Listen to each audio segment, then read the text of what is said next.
Hi.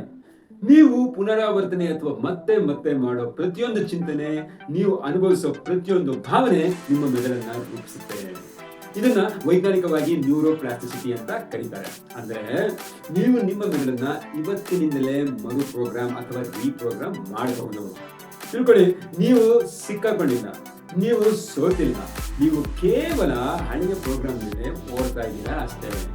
ಆದ್ರೆ ಸಿಹಿ ಸುದ್ದಿ ಏನಪ್ಪಾ ಅಂದ್ರೆ, ಹೊಸ ಚಿಂತನೆಗಳು, ಹೊಸ ನಂಬಿಕೆಗಳು, ಹೊಸ ಕ್ರಿಯೆಗಳಿಂದ ನೀವು ಅದನ್ನ ಅಪ್ಡೇಟ್ ಅಥವಾ ಬದಲಾವಣೆ ಮಾಡಬಹುದು. ನಿಮ್ಮ ಮೆದುಳು ಒಂದು ತೋಟದ ಹಾಗೆ, ಅದನ್ನು ಸರಿಯಾದ ಉದ್ದೇಶ ಇಟ್ಕೊಂಡು ಪೋಷಣೆ ಮಾಡಬೇಕು ಅಷ್ಟೇ.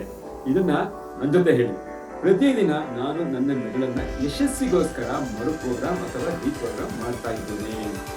ನಾನು ನನ್ನ ಉತ್ಕೃಷ್ಟ ರೂಪವಾಗಿ ಬೆಳೀತಾ ಇದ್ದೇನೆ.